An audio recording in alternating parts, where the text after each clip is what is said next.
So I went to Harbor Freight and got this US General 18-inch magnetic holder because I figured it'd be kind of nice to have this on front of my workbench so I can stick things on there real quick.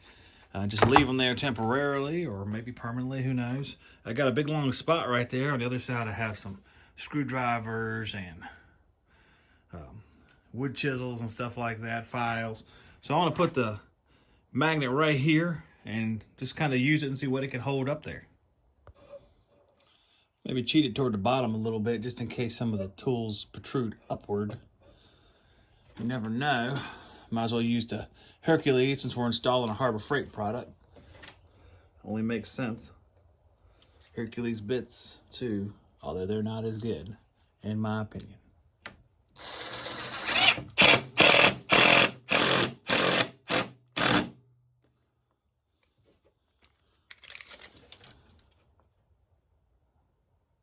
About 1 3/4 there.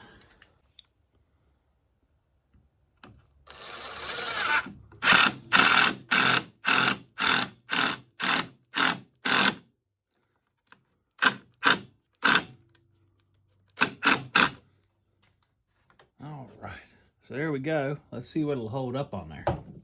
All right, so I have a variety of wrenches. This right here is a Husky wrench, 8 inches. That one looks like no problem. Put it right there. So Husky wrench, that's no problem, 8 inches. We have a 10-inch, probably 10-inch Husky wrench. That's gonna have a little trouble with that, looks like. Let's see. A little bit more surface up there, I guess it can do it. So you put it down here on the handle, it starts to slide a little bit.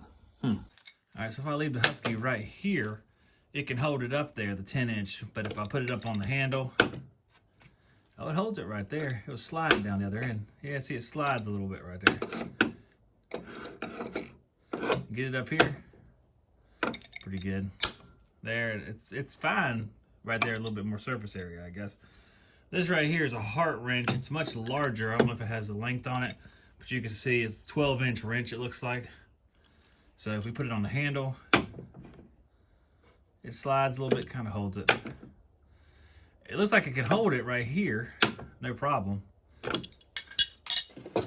Little pipe wrench right here. Not really a great spot to put it on. I'll put it on this flat section right here. Looks like it's got it. Okay, looks like I can hold it up there. So that's a. We have this Hart hammer. It's 16-ounce hammer. I'm gonna go ahead and take my planer out of the way. I'm not gonna put anything on this thing that's gonna go down too far down there. It looks like not on the handle. It'll hold right there. It's kind of resting on that lip a little bit, it looks like too. But it'll hold it up there. All right. So I'm gonna take our 10-inch Husky wrench and our hammer. I'm just gonna clamp them together and we'll see if it can hold everything in the clamp. All right, there we have it right there. I'll put the weight of this apparatus on the screen and then we can go ahead and see if it holds it. So here we go. It looks like it's hanging on for dear life right there. That's probably taking it about to the limit. We're gonna put the Hart wrench on there with the Hart hammer. It'll be a heartfelt scenario. All right, this will probably fall off. Let's see, I'll put the weight of this on the screen as well. Oh yeah, that's no good. See, that hit my leg too, so I can tell you it's heavy because it hurt.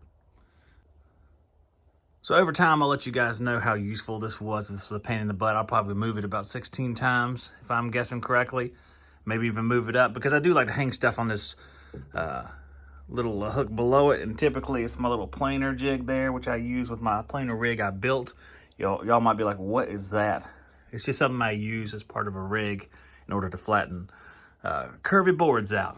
So I'll let you guys know. We'll do a little bit of feedback a little bit later on. We'll let it sit there. Maybe if it stays there for a few months, I'll be able to update you guys. Otherwise, you guys have a good one, and I will catch you on the next one.